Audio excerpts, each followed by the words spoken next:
नमस्कार दोस्तों, आप देख रहे हैं सत्य का साथ news channel. Deputy CM Brajesh Pathak ने विधानमंडल के सत्र में पहुंचते ही विपक्ष पर साधा निशाना। यूपी सरकार के डिप्टी सीएम ब्रजेश पाठक ने विधानमंडल के सत्र में पहुंचते ही विपक्ष पर जमकर हमला बोला। कहा, सत्र का आज पहला दिन शुरू हो रहा है। सरकार अपनी विकास की योजनाओं को जनता के समक्ष रखेगी। विपक्ष के पास कोई नीति नहीं है, कोई नियत नहीं है और ना ही कोई मुद्दा है। पिछले 9 साल का कार्यकाल देखिए, उससे पहले विकास पूरी तरह बाधित था। अब सरकार हर मुद्दे पर विकास को ही प्राथमिकता दे रही है। विपक्ष शिवा गॉसिप कर रहा है और जबरन मुद्दे ढूंढ रहा है, लेकिन हमारे प्रति कोई नेगेटिव नहीं है जनता के बीच में। इसीलिए सरकार विकास योजनाओं पर कार्य कर रही है। आज की रिपोर्ट प्रधान संपादक सत्य प्रकाश मिश्रा के साथ। ये पॉलिटिकल स्टंट देखने को मिल रहा है लगातार। आज सत्र का पहला दिन है। हमारी सरकार की प्रतिबद्धता, योगी जी की सरकार की प्रतिबद्धता प्रदेश के चतुर्मुखी विकास को लेकर के है, नंबर 1 पर लाने को लेकर के है और 17 से अब तक आमूलचूल परिवर्तन हो चुका है। इस सत्र में हम उत्तर प्रदेश के जो हमारे प्रोजेक्ट्स हैं उनको और आगे बढ़ाएंगे, विकास की रफ्तार को गति देंगे और हर स्थिति में नंबर 1 पर लाएंगे। विपक्ष के पास कोई नीति नहीं है, कोई एजेंडा नहीं है।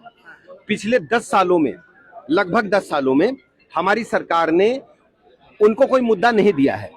विपक्ष पूरी तरह से मुद्दा विहीन है।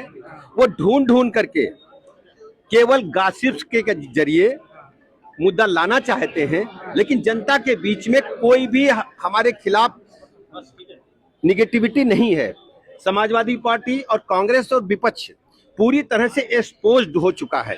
जब जब समाजवादी पार्टी की सूबे में सत्ता रही है, अपराधी पनपे हैं, गुंडे पनपे हैं, भ्रष्टाचार चरम पर था और सबसे बड़ी बात है विकास पूरी तरह से बाधित था, रुक गया था। मैं आप पत्रकार मित्रों से पूछता हूं, पिछले 9 सालों का आप एक बार कार्यकाल पूरा तरह से अध्ययन कर लो और समाजवादी पार्टी के 4 बार की सरकारों का अध्ययन कर लो। आप पाएंगे कि हमारी सरकार ने हर सेक्टर में बेहतरीन काम किया है और प्रदेश की जनता पूरी तरह से भारतीय जनता पार्टी के साथ है, माननीय मोदी जी के साथ है, योगी जी के साथ है और हम सब मिलकर के अपने राज्य को आर्थिक मोर्चे पर सुदृढ़ नहीं बनाए हैं, आत्मनिर्भर बनाने में सफल हुए हैं। आप सब रिसर्च करो और खुद प्रदेश की जनता को बताओ और विपक्ष को आईना दिखाने का काम करें कि हमारी सरकार ने प्रतिबद्धता के साथ काम किया है और यूपी को नंबर 1 पर लाने का काम किया है। सर, शिक्षा के मुद्दे को लेकर के जिस तरीके से विपक्ष आवाज उठा रहा है, कह रहा है कि सदन में भी कौन सा शिक्षा का मुद्दा बता रहे हैं कि जो स्कूल बन के गए हैं 25,000, कोई स्कूल बंद नहीं हुए हैं। ये केवल गलतफहमी है।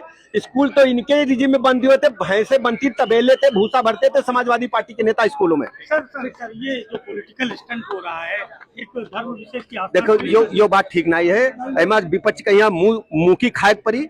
ये लोग बहुत गलत काम किए हैं, जो भगवा चोला पहन के भगवा बदनाम करती हैं और ये सबसे बड़ी गलत काम किन्हीं साधु संत का बेहतरीन है।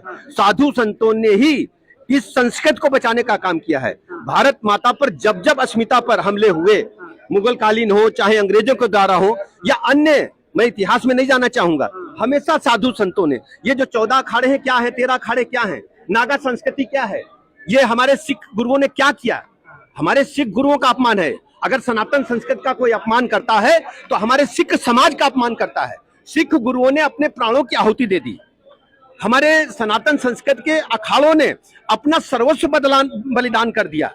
आप क्या समझते हैं? सनातन संस्कृत को इस प्रकार से फोड़ता के साथ जनता के समक्ष मजाक करना, समाजवादी पार्टी कांग्रेस को भुगतना पड़ेगा और इनको जनता कभी माफ नहीं। के पास मुद्दा क्या है? आप भ्रष्टाचार पे बात करो, आप डेवलपमेंट पे बात करो और वोट मांग रहे हैं जाति पर, धर्म पर। इनको शर्म आनी चाहिए लोकतंत्र में। बाबा साहब भीमराव अम्बेडकर के संविधान का मजाक बना करके इन लोगों ने रख दिया समाजवादी पार्टी ने। पहला दिन है समाजवादी पार्टी